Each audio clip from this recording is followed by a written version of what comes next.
فَكُلُوا مِمَّا ذُكِرَ اسْمُ اللَّهِ عَلَيْهِ، اللہ کا نام لیا کہ اسے کھاؤ،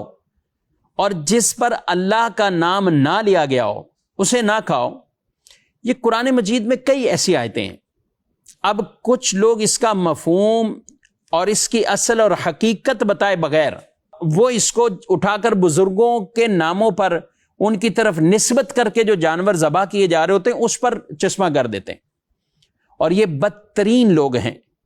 کہ جو آیتیں مشرکین کے بارے میں اتری انہوں نے اٹھا کر مومنوں پہ چسپا کر دی۔ مخلوق میں سے ایسے لوگوں کو یہ حضرت عبداللہ بن عمر رضی اللہ تعالی عنہ نے بدترین قوم کہا ہے، بدترین قوم انہیں کہا ہے کہ جو آیتوں کو ایسے چسپا کرتے ہیں۔ فرمایا تو یہ گیا کہ جس پر اللہ کا نام لیا گیا ہو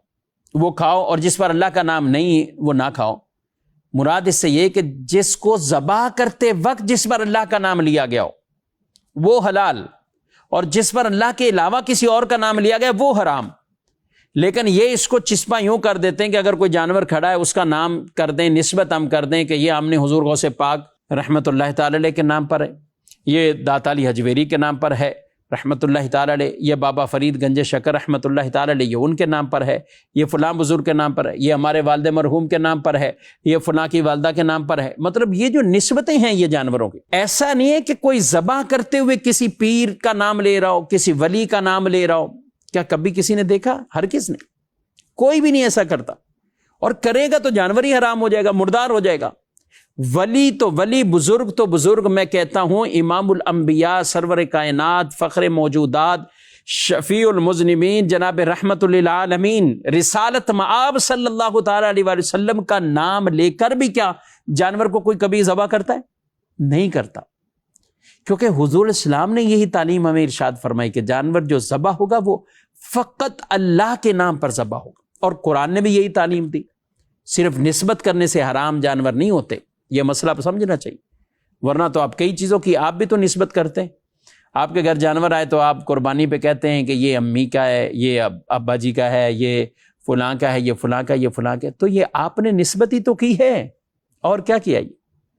تو جو یہ نسبت کو جائز مانتا ہو اور بزرگوں کی طرف اگر جانور کی نسبت کر دیں کہ ان کے لیے، ان کے نام پر، مطلب یہ کہ ان کے ایصال ثواب کے لیے یہ جانور ہے، اور اسے حرام سمجھتا ہو، تو اب اس کی عقل پر ماتم ہی کیا جائے گا۔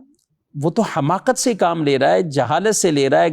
جان بوجھ کر وہ جاہل بن کر یہ بات کر رہا ہے، سمجھتے ہوئے بھی کہ یہ حقیقتاً یہی ہے کہ یہاں پر وہ حرام والا حکم نہیں لاگو ہوتا، لیکن وہ اپنی اس ہٹ درمی پر اسے بھی حرام کہنے پر تلا ہوا۔ تو جس جانور کو اللہ کے نام پہ ذبح کر دیا، فَكُلُوا مِمَّا ذُكِرَ اسْمُ اللَّهِ عَلَيْهِ، اس سے لوگوں کو منع کرنا، تو میں کہتا ہوں پھر آپ قرآن کی اس آیت پر کہاں سے عمل کرتے ہو؟ جس نے بزرگ کے نام پر، کسی کے نام پر ایصال ثواب کے لیے جانور لیا، لیکن ذبح اس نے کیا تو اللہ کا نام لے کر ذبح کیا، اب آپ کس آیت قرآنی سے اور کس حدیث کی روشنی میں اس جانور کو حرام کہتے؟ تو اس لیے اپنے ان کم علمی کا یا جان بوجھ کر غلط توجیہات کر کے عوام کو پریشان کرنے والا یہ انداز یہ بالکل ختم ہونا چاہیے۔